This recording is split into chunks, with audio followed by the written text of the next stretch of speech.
தமிழ்நாட்டின் வளர்ச்சி பயணத்தில் ஒருவரையும் பின்தங்க விடமாட்டோம். வெல்வோம் ஒன்றாக.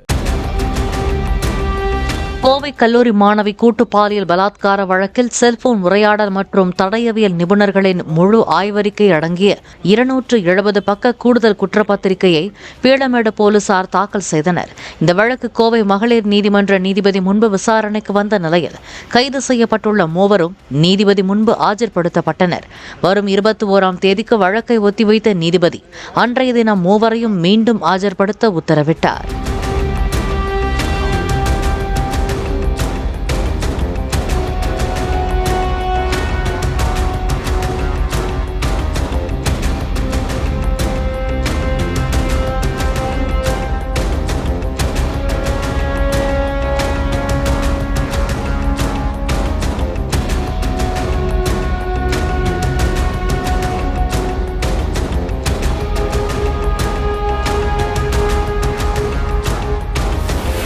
தமிழ்நாட்டின் வளர்ச்சி பயணத்தில் ஒருவரையும் பின்தங்க விடமாட்டோம். வெல்வோம் ஒன்றாக.